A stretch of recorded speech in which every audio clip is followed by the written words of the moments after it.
দুই যুগেও পার্বত্য শান্তি চুক্তির বাস্তবায়ন না হওয়ায় উদ্বেগ প্রকাশ করেছেন বিশিষ্ট নাগরিক এবং অধিকার কর্মীরা। তারা বলছেন, রাজনৈতিক সদিচ্ছা এবং সময়সীমা নির্ধারণ করে দ্রুত চুক্তির বাস্তবায়ন জরুরি।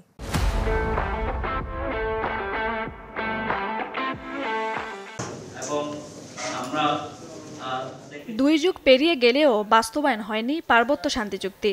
এমন পরিস্থিতিতে শুক্রবার রাজধানী ধানমন্ডিতে এক আলোচনা সভার আয়োজন করে বাংলাদেশ আদিবাসী ফোরাম।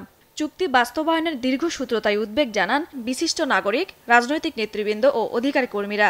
ঐক্যমত কমিশনেও হোক বা অন্য কোনো সুযোগে হোক, 169 ILO কনভেনশন এটা র্যাটিফাই করা, জাতীয়তা নিয়ে ঐক্যমত নাই বা শাসন ব্যবস্থা একটা স্থিতিশীলতা নিশ্চিত করা যাবে সে বিষয়ে ঐক্যমত এখনো হওয়া যাচ্ছে না।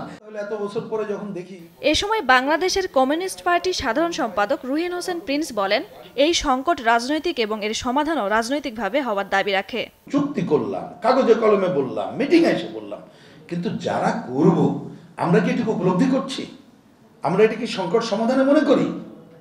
আমার মনে হয় গলদটাও এখানে একটা বড়। এই বিবেচনাটা করা খুব জরুরি। যদি এটা মনে করতাম তাহলে সংবিধানে কেন আদিবাসীদের সাংবিধানিক স্বীকৃতি এখনো পর্যন্ত হল না?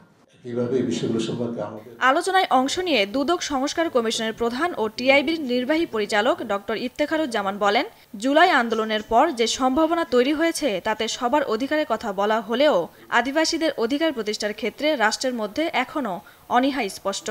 সকলের হাতে একটা ব্যানার ছিল, সকলে ধারণ করেছিল, সেটা নতুন বাংলাদেশ, বৈষম্যমুক্ত বাংলাদেশ।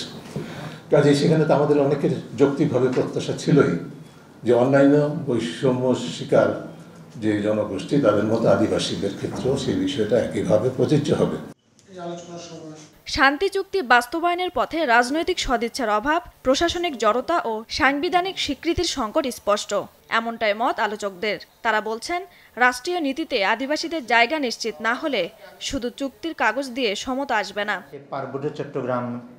তানজিল আফসানা, চ্যানেল 24, ঢাকা। মহোদয়রা ভালো থাকতে পারেন।